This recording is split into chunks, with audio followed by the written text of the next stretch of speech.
안녕하세요, 구독자 여러분. 저는 올해 26살의 직장인입니다. 한창 예쁠 나이이고 놀러 다닐 나이라고 생각하시죠? 어린 나이지만 저는 이 채널을 통해 인생 선배님들의 사연을 늘 경청하고 있어요.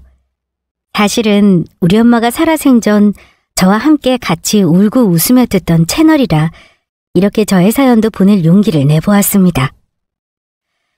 나이도 어린 미혼의 아가씨가 무슨 사연이 있나 하시겠지만 제가 나름 사연이 있는 사람이에요. 편한 인생을 살아오지는 않았습니다. 저는 어릴 때부터 줄곧 엄마와 함께 살았습니다.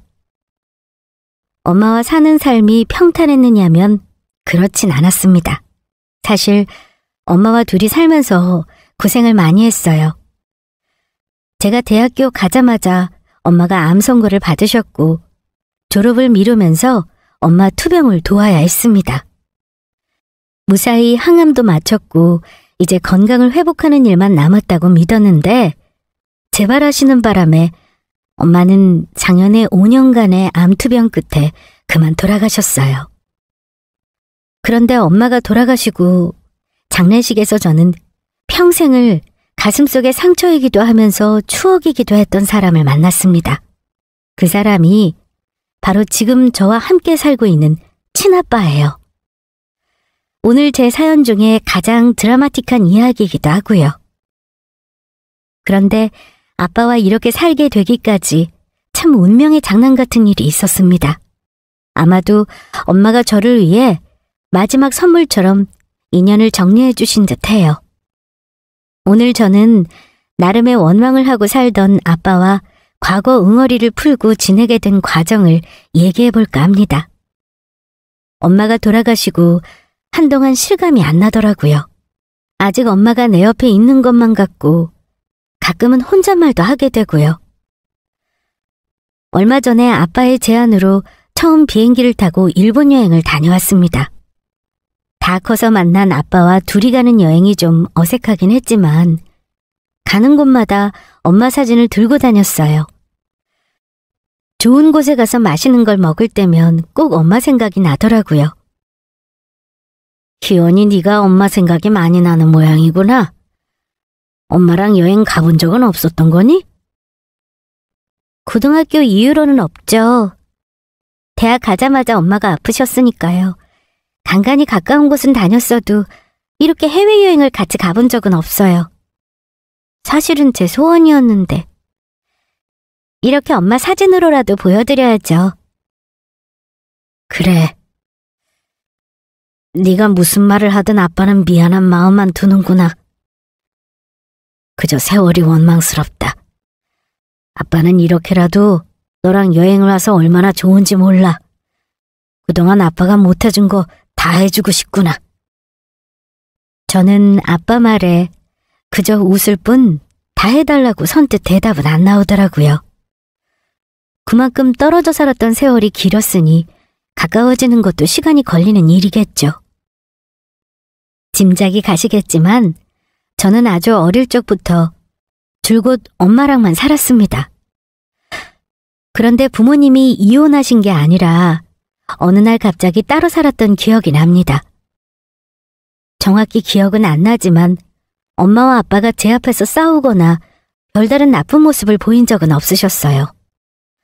그냥 제 느낌에는 어느 날 갑자기였죠. 아마 엄마 아빠 사이에서는 저 모르게 무슨 일이 있었을 거라 짐작만 하고 있었습니다. 처음에는 제가 아빠를 찾으면 엄마가 저를 달래면서 이러셨어요. 아빠, 이제 열밤잠은 오실 거야.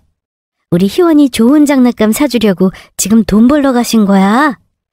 그러니까 울지 말고 씩씩하게 기다리자. 하지만 제가 눈 빠지게 기다리던 아빠는 제가 초등학생이 되었을 때까지 저에게 연락 한 번 없으셨습니다. 솔직히 말해 그때부터는 아빠에 대한 원망의 마음이 자랐던 게 사실입니다. 그전까지 어릴 적 기억이지만 아빠에 대해 안 좋은 기억은 없습니다. 솔직히 말해 커가면서 아빠 얼굴을 다 잊었지만 기억은 남아있더라고요. 아빠가 늘 수염난 따가운 얼굴로 저에게 뽀뽀를 하던 기억. 퇴근할 때 제가 좋아하는 과자를 한아름 사오셨던 기억.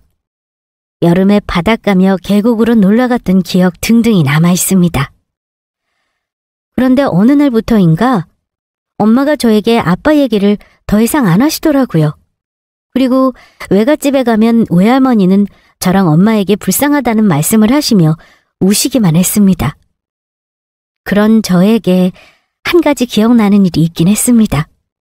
가끔 엄마는 누군가에게 걸려오는 전화를 받고 마구 화를 내거나 다시는 연락하지 말라는 말을 치를 떨며 하곤 했어요. 우리 희원이가 지금 몇 살인지 알기나 해요? 나한테도 달라고 하더니 이젠 어린 희원이를 아들 총알바지로 쓰려고 해요? 절대 안 돼요, 절대. 나는 절대 허락 못합니다. 다시는 전화하지 마세요. 우리는 이제 그 집 식구 아니라는 거 몰라요? 전화기에 대고 마구 소리를 지르는 엄마가 무서워서 왜 그러느냐 물으면 엄마는 눈물을 훔치며 아무 일 없다는 듯 웃는 모습을 보이시곤 했어요. 그러다 어느 순간 엄마는 아빠가 돌아가셨다고 하더라고요. 아빠가 돌아가셨다고 하는데 이상하게도 저는 눈물이 나거나 슬프지도 않았던 걸로 기억합니다. 그냥 조금 서글픈 정도랄까요? 이제 나는 아빠를 볼 수 없으니 원망할 대상도 없어진 거죠. 엄마와 저는 둘이 살기 시작하면서 이사도 여러 번 다녔어요. 결국은 외할머니가 돌아가시고 나서야 어릴 적 살던 동네로 다시 돌아왔습니다. 처음에는 엄마랑 그럭저럭 먹고 살았던 것 같아요. 아빠가 돌아가시기 전에는 종종 양육비를 보내줬다고 엄마가 말하는 걸 들었습니다.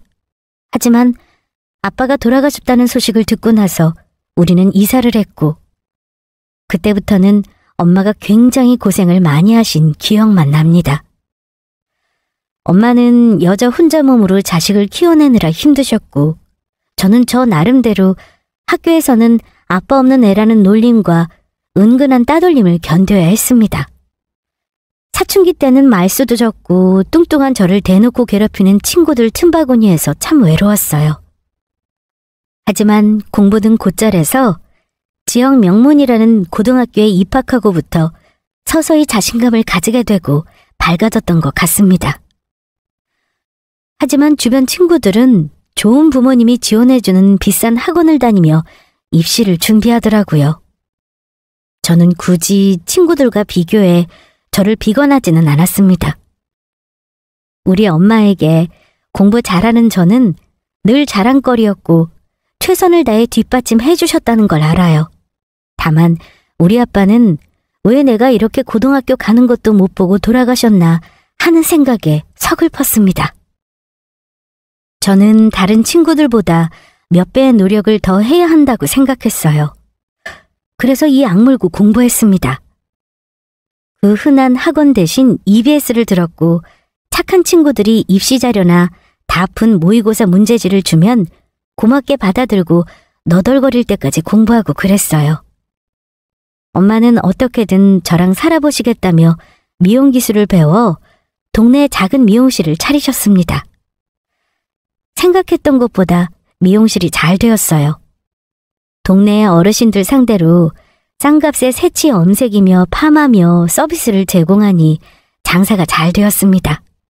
마치 동네 사랑방 같은 공간이 돼버리더라고요. 엄마 미용실에 조금만 앉아있으면 동네에 떠도는 소문은 다 알게 될 정도였습니다. 하지만 엄마와 나름 좋았던 때는 딱 그때까지였던 것 같아요. 사람 사는 일 한 치 앞을 모른다고 하지만 엄마와 저의 소박한 행복을 깨버리는 악마 같은 인간이 우리 삶에 끼어들게 될 줄은 몰랐어요. 그즈음 엄마 미용실이 너무 잘 되면서 엄마 혼자만으로는 감당이 안 되더라고요. 엄마가 너무 힘들다면서 머리 커트나 염색 보조하는 직원 하나를 뽑는다고 계속 얘기를 하셨는데 어느 날 집에 가보니 엄마가 웬 예쁘게 생긴 아줌마랑 같이 커피를 마시고 있더라고요. 희연아 인사해. 오늘부터 엄마 미용실에서 같이 일하게 된 이모야. 미숙이 이모란다. 언니라고 하긴 뭐하니 이모라고 불러. 네가 희원이니? 너 공부 엄청 잘한다며? 얼굴도 예쁘구나. 엄마가 엄청 자랑하시더라? 네, 안녕하세요. 희원아, 이모가 방 얻어 나갈 때까지는 한 달 정도 우리랑 같이 지내기로 했어.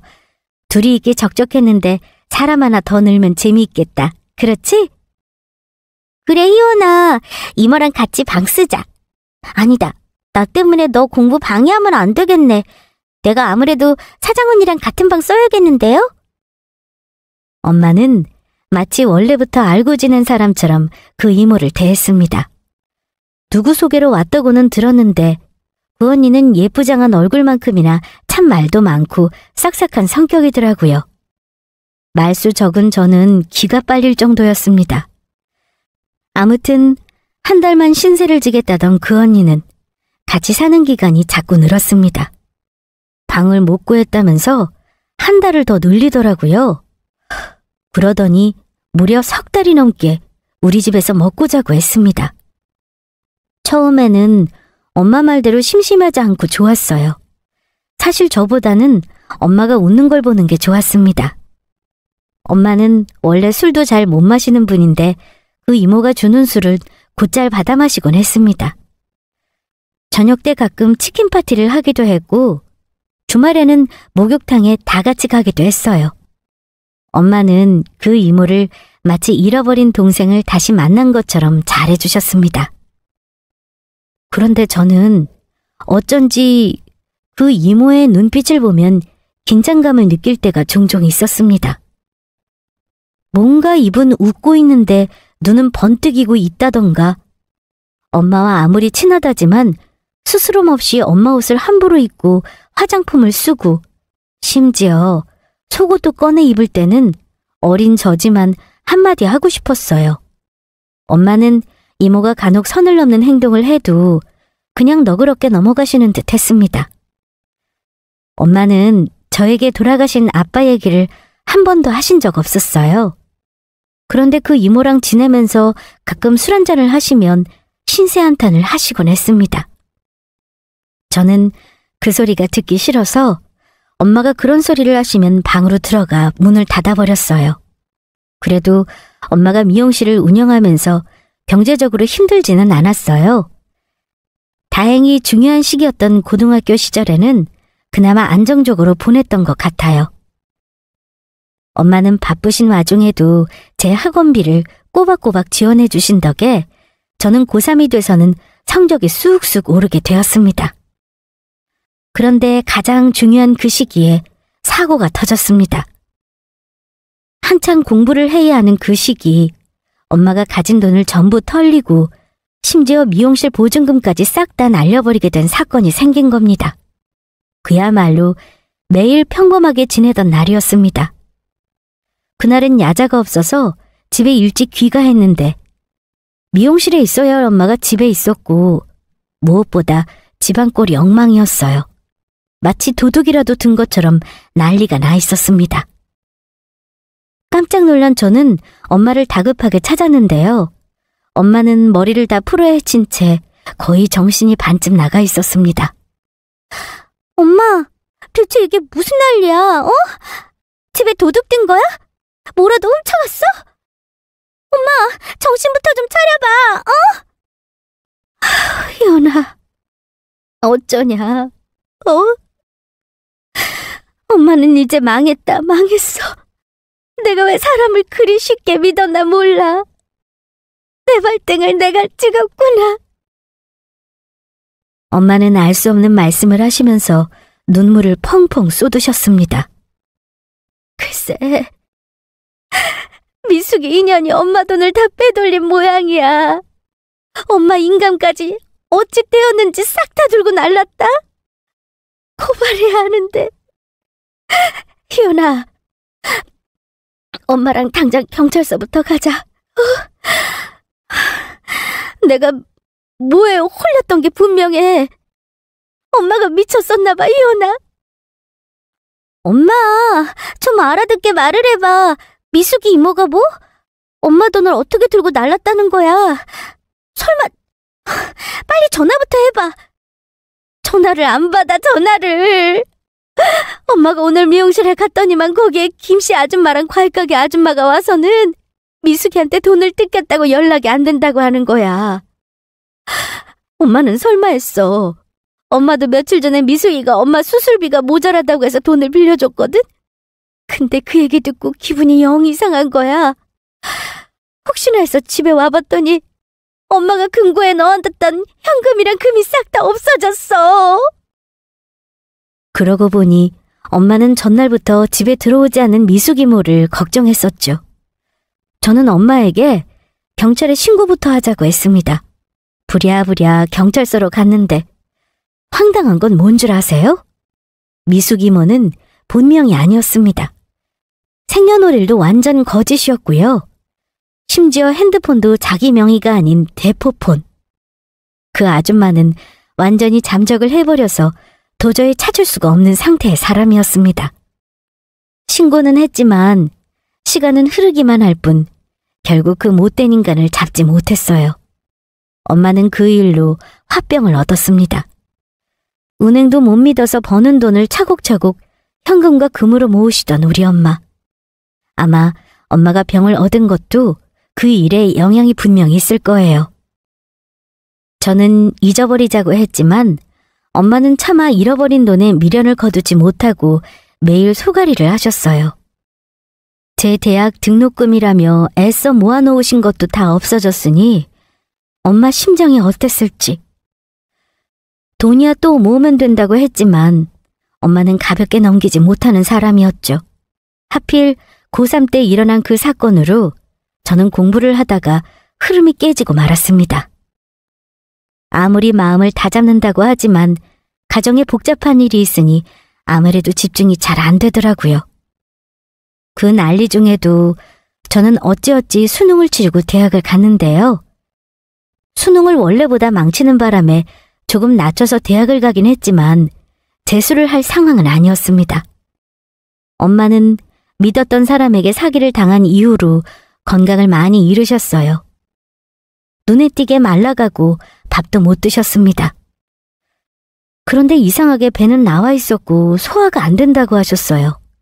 제가 봐도 엄마 모습은 예전과 달리 생기를 잃어 보였습니다. 도저히 안 되겠어서 제가 억지로 병원에 데리고 갔는데 거기서 의사가 엄마를 진찰하더니만 큰 병원에 빨리 가보라고 했어요. 그때 엄마가 진단받은 병명이 바로 난소암 4기. 그야말로 청천벽력 같은 일이 아닐 수 없었습니다. 저도 충격이었지만 당사자인 엄마는 큰 충격을 받으셨어요. 암이라는 말도 무서운데 병기가 4기라뇨. 병원에서는 4기와 말기는 다르다며 4기 진단받고도 5년, 10년 생존해 계시는 분들 많다고 하셨습니다. 하지만 엄마는 생존이라는 말 자체를 이제는 죽을 수도 있다는 말로 받아들이셨는지 크게 낙담을 하셨습니다. 그전에는 씩씩하게 저를 키워주셨고 늘 밝기만 하셨던 분인데 세상이 내 편이 아니라며 사기당한 이후 우울증에 시달리셨거든요.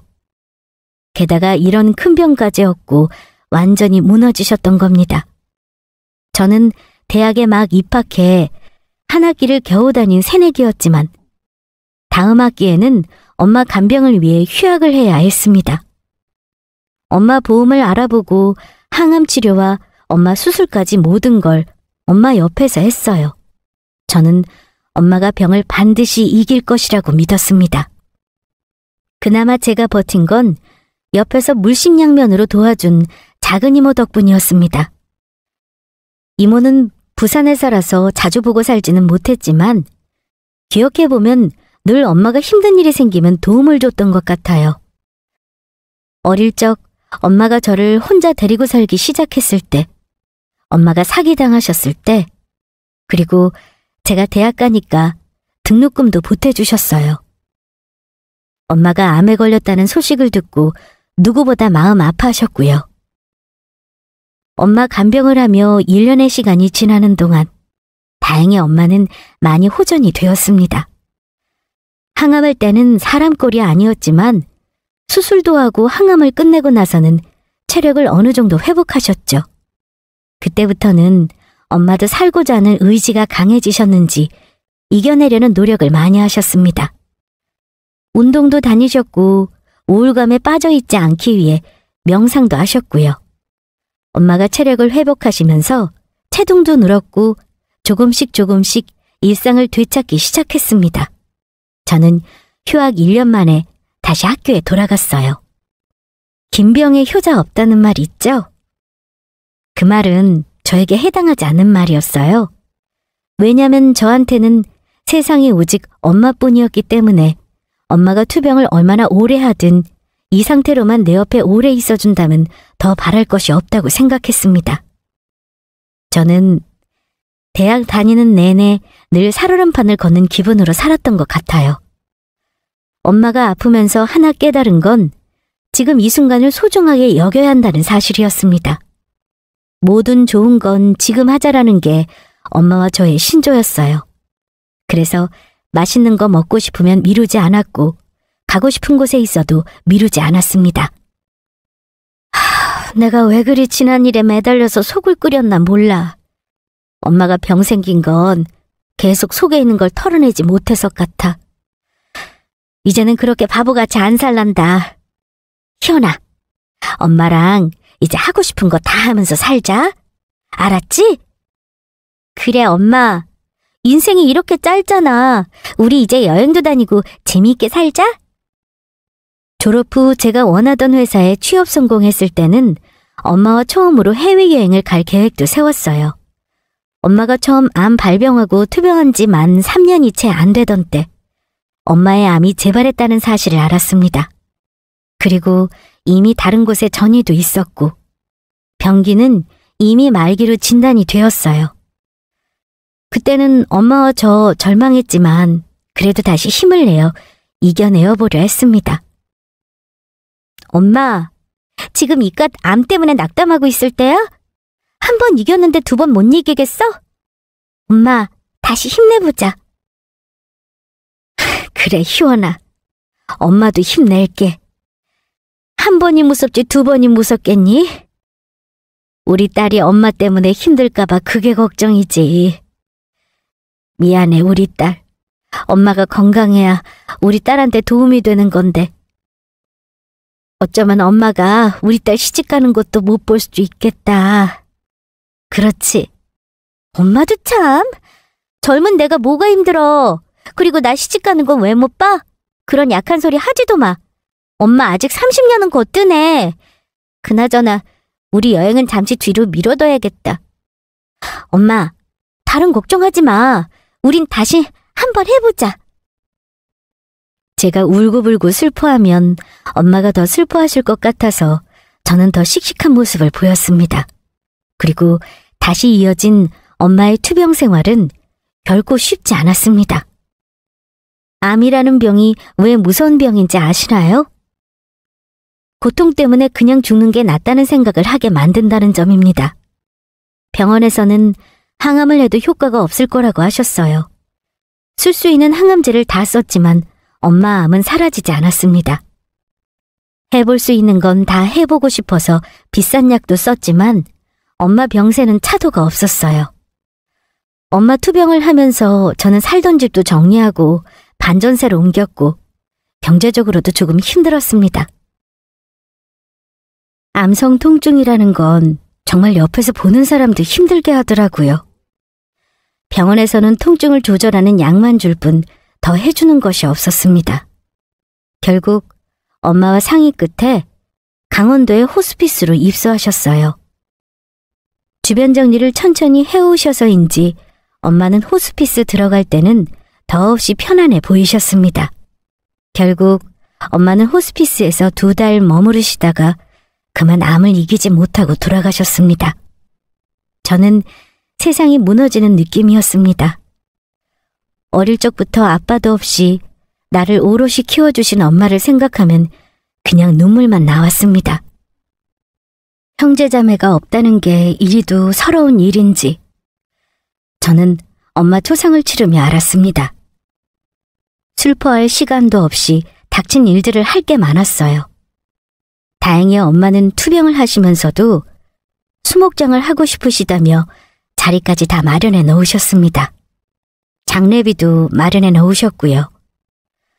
혼자 남을 딸이 이리 뛰고 저리 뛰고 힘들어할까봐 그러신 거겠죠. 외가에서 도와주셨다지만 엄마 장례는 쓸쓸했어요.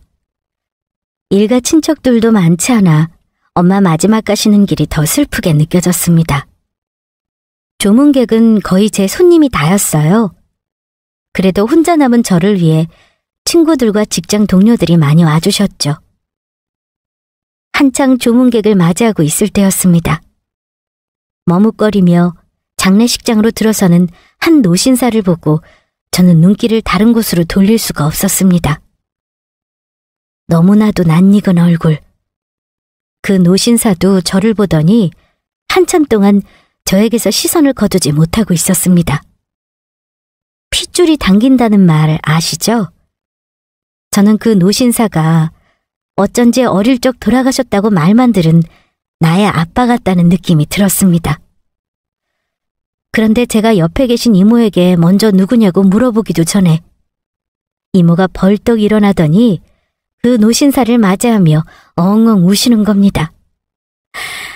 아이고 형부, 우리 언니가 끝까지 나한테 얘기를 안 하더니 결국은 이렇게 가기 전에 이야기를 합디다. 안 올 줄 알았는데 그래도 와줘서 고마워요. 저는 큰 충격에 뭐라 할 말을 잊어버리고 말았습니다. 이모에게 형부라면 정말 내 아빠가 맞다는 거잖아요. 엄마는 분명 아빠가 돌아가셨다고 했어요. 저도 줄곧 그리 알고 있었고요. 돌아가셨다던 아빠가 왜 엄마 장례식장에 오신 건지 충격도 충격이지만 저는 이유를 알고 싶었습니다. 내가 딱 알아보겠구나. 네가 내 딸 희원이구나. 참 예쁘게 잘 컸네. 엄마 투병하는 동안 많이 애썼다고 이모한테 전해 들었어. 그동안 잘 지냈니? 엄마가 너를 아주 잘 키웠더구나. 아빠가 이제와 너한테 뭐라고 할 말은 없지만 일단 우리 천천히 얘기하도록 할까? 옆에서 눈물을 닦아가며 저와 아빠를 지켜보던 이모는 뭔가 알고 계시는 듯 했습니다. 희원아, 이제 언니 갔으니까 너도 알 권리가 있다고 생각해서 내가 네 아빠 불렀어. 네 엄마도 가기 전에 마음에 늘 걸렸다면서 부탁한다고 하더라. 여긴 네 아빠. 이모가 연락했다. 이모 말 놀라지 말고 들어. 이모는 놀라서 할 말을 잊은 저를 아빠 앞으로 불러 앉혔습니다. 제가 어릴 적 기억하는 아빠 모습이 그대로 있었어요. 흰머리는 가득했고 얼굴도 예전처럼 건강해 보이는 아빠는 아니었지만 저는 어디서든 아빠를 마주쳤다면 바로 알아봤을 것 같습니다. 하지만 저는 아빠를 그리워하면서도 마음속에는 원망이 있었나 봐요. 아빠와 마냥 반갑게 인사를 나누지 못하겠더라고요. 그래서인지 그만 퉁명스러운 말이 튀어나오고 말았습니다. 아빠라고요? 15년 동안 저한테 한 번도 연락 없던 아빠가 왜 엄마 장례식에 오신 건지 이유가 있을 거 아니에요? 이렇게 불쑥 찾아오시면 제가 아빠를 끌어안고 반길 줄 아셨어요?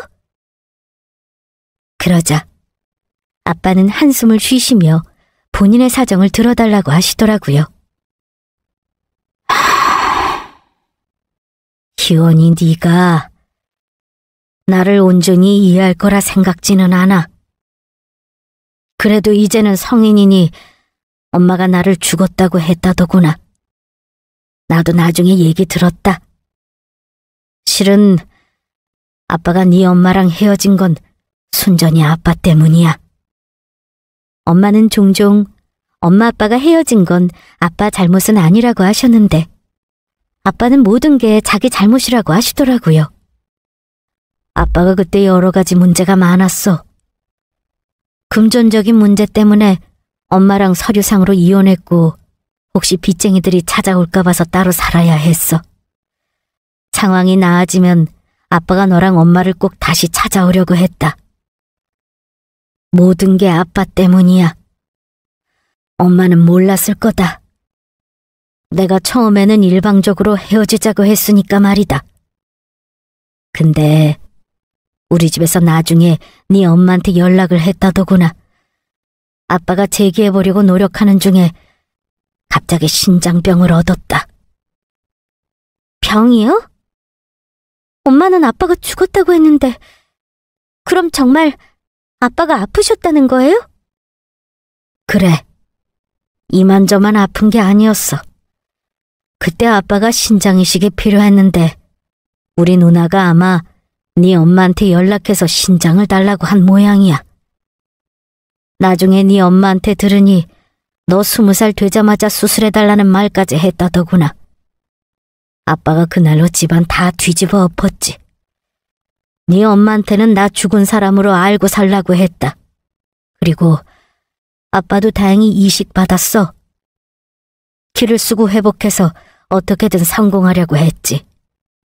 그래서 네 앞에 나타나려고 했는데 사람 사는 게 생각대로 안 되더구나. 이미 세월이 너무 흘러버려서 어쩔 수가 없었어. 미안하다, 현아. 아빠가 진작에 너를 찾아왔어야 했는데. 아빠가 용서를 비는 마음이 머리로는 이해가 되었지만 마음은 쉽게 열리지 않았습니다. 한 번이라도 찾아왔어야죠. 저는 아빠가 진짜로 돌아가신 줄만 알았어요. 차라리 어린 저한테도 솔직하게 말해주시지. 네 엄마가 잘못됐다는 말을 듣자마자 네 생각이 나서 잠을 못 자겠더구나. 엄마도 없이 혼자 남게 될 네가 너무 안타깝고 생각이 나는데 어쩌겠니? 이제라도 너한테 다 솔직히 말하고 아빠가 도와주고 싶어서 찾아온 거야. 아무리 그래도 어떻게 자식이 커가는 걸 한 번도 보러 오지 않았는지 더 원망스러웠어요. 엄마가 돌아가시고 나서야 아빠가 죽지 않았다는 걸 알다니 이 무슨 운명의 장난 같은 일이 있겠습니까? 그러고 보니 엄마가 가끔 전화를 받아 다시는 연락하지 말라고 화를 냈던 건 아마 아빠 식구들이었던 것 같습니다. 이제야 이해가 가더군요.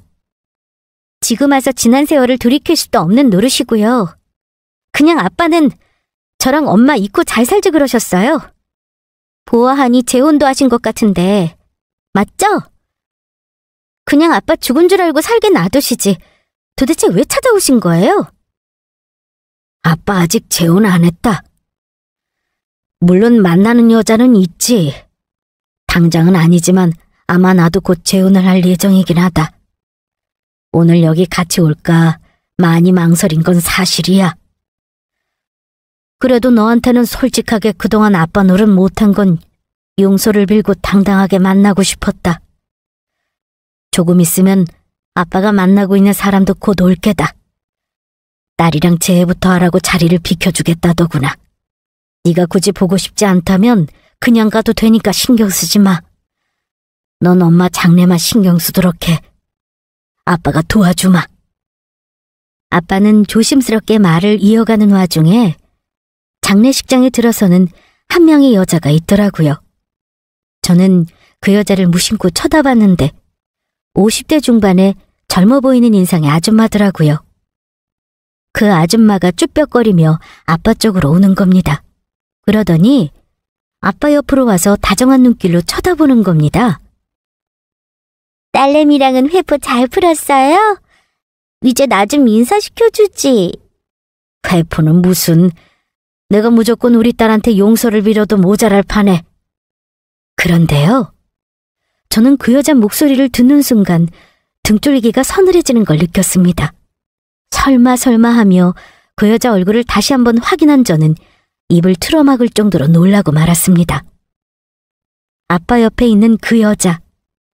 제가 아는 여자더라고요. 10년이 지난들 잊을 얼굴이 아니었으니까요. 제가 고등학생 때 우리 엄마를 등쳐먹고 도망간 여자 얼굴을 어찌 잊겠습니까? 그런데 그 여자는 저를 못 알아보는 눈치였습니다.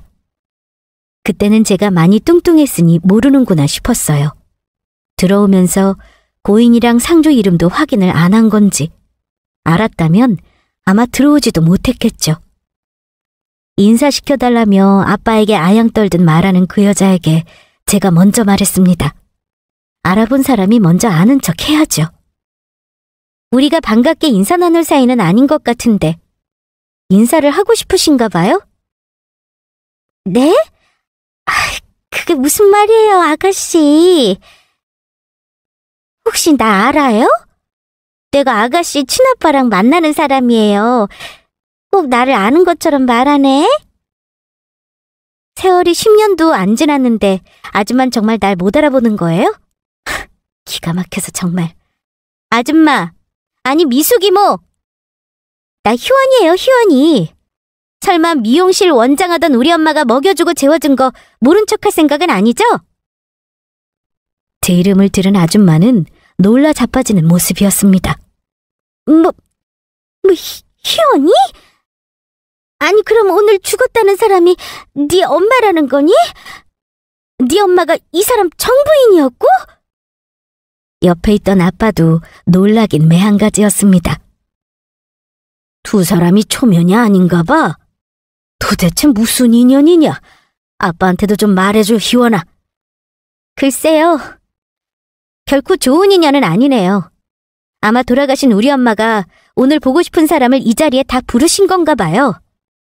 아줌마, 나한테 할 말 없어요? 그 아줌마는 몹시 당황하면서 당장이라도 장례식장에서 도망가려 하는 모습이었습니다. 내가 무슨 할 말이 있겠니? 나는 그저 네 엄마 미용실에서 잠시 일한 사람일 뿐인데 안 그러니? 그나저나 이게 다 무슨 일이야? 나는 오늘 장례식장에 누운 사람이 네 엄마일 줄은 꿈에도 몰랐다 얘. 희원이 네가 그동안 고생 많았겠구나. 마치 오래된 지인처럼 걱정하듯 말하는데 그 자체가 사기꾼 같았습니다.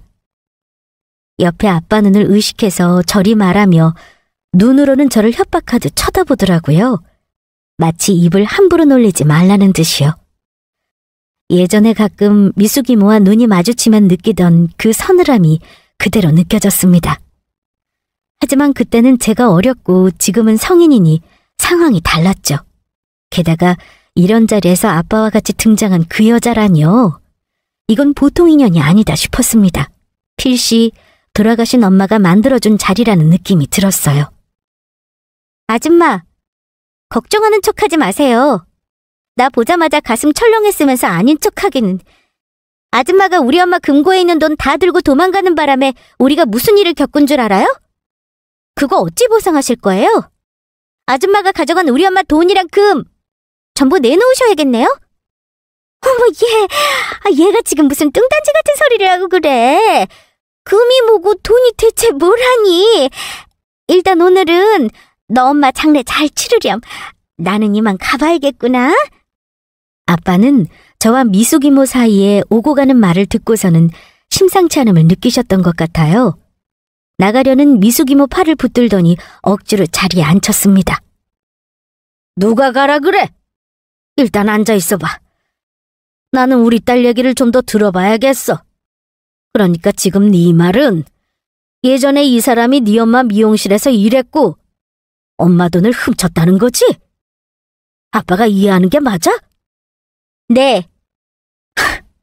대답하는 저도 지금 어이가 없네요. 아빠는 만나도 왜 하필 저런 사이코패스의 사기꾼 같은 여자를 만난 거예요? 저 여자 은혜도 모르는 여자예요. 엄마가 동생처럼 생각하고 잘해줬는데 엄마 뒤통수 때린 여자라고요. 엄마가 그 일로 엄청 소갈이 하시는 바람에 병을 얻으신 거고요. 어찌 이런 일이... 그게 정말 사실이냐?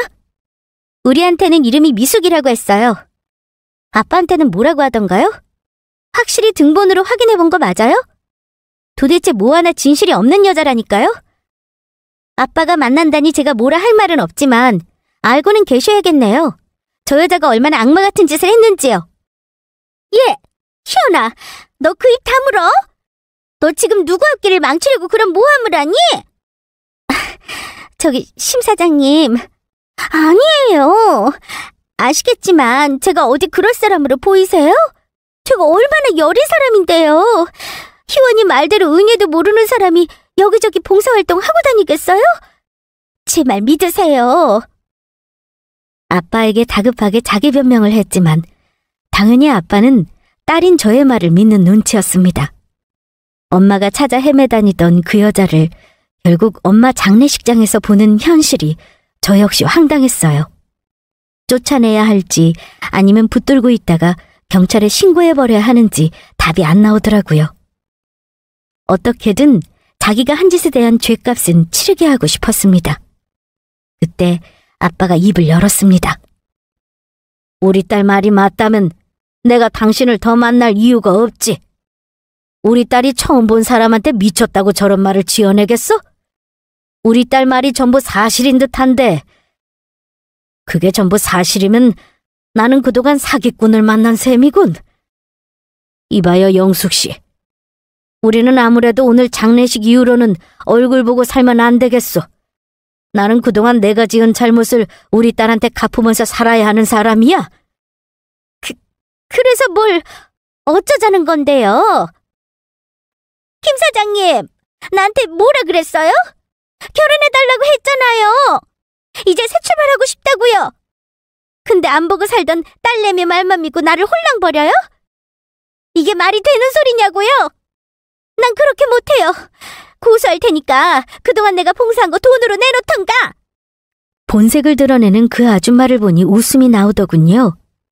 아빠는 기가 막혀 했습니다. 이거야 원. 오늘 희원이 엄마가 아주 큰일을 했구만. 우리 희원이 덕에 내 인생도 구한 셈이네. 뭐? 고소? 어디 해볼 테면 해봐. 본인이 저지른 잘못을 어찌 갚으려고 이러실까? 어디 한번 내가 너야말로 고소미 한번 먹여줘? 아줌마 사기 절도죄 공소시효 10년이에요. 그때 경찰에 신고한 내역도 있으니 아줌마는 100% 콩밥 신세야. 단단히 죗값지를 각오나 하세요. 그 여자는 벌벌 떨며 가방을 챙기더니만 혼비백산의 장례식장을 나갔습니다. 하지만 저는 굳이 붙잡지 않았어요. 어차피 이제는 저런 여자 하나 잡는 것쯤은 일도 아닌 세상이니까요. 아빠는 저에게 이 기막힌 인연은 엄마 덕이라면서 아빠 도움을 거절하지 말라는 말씀을 간곡하게 하셨습니다. 네가 성인이지만 시집갈 때까지는 아빠가 도와주고 싶어. 이제 아빠 살 만큼 산다. 집도 있고 너 나중에 시집 보낼 때 큰 소리 칠 재산도 있으니 이것저것 생각지 말고 희원이 너 아빠랑 살자. 네가 싫다고 할 거 아빠도 알아. 아빠는 너한테 상고 처리할 각오로 온 거야. 장래도 걱정하지 말어.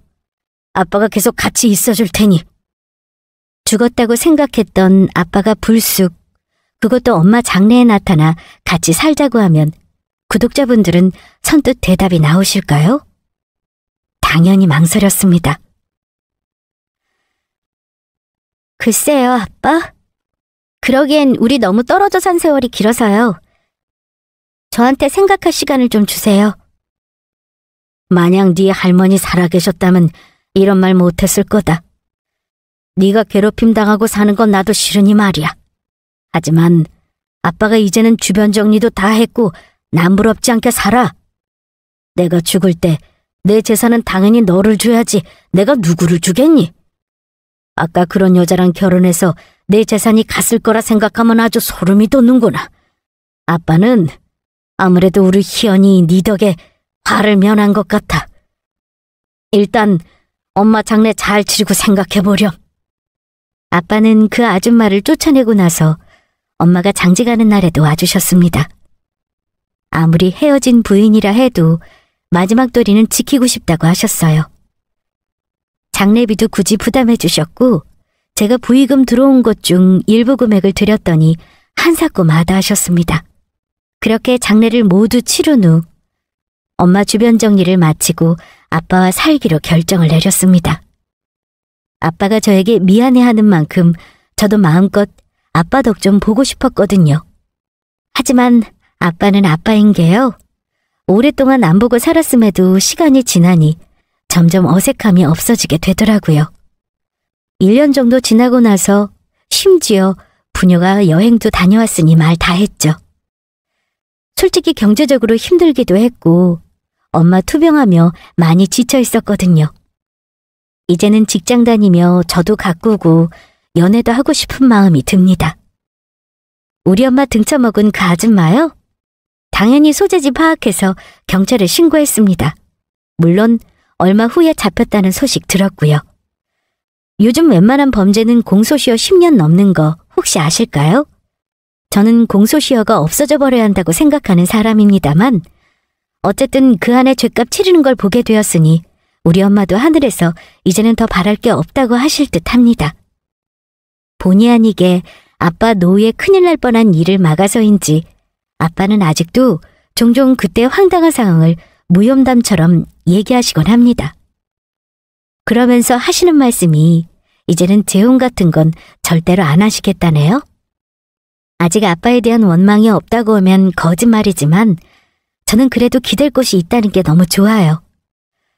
엄마가 저 힘들까봐 이렇게 아빠와 화해의 기회를 만들어주신 거라고 생각할래요. 저의 사연은 여기까지입니다.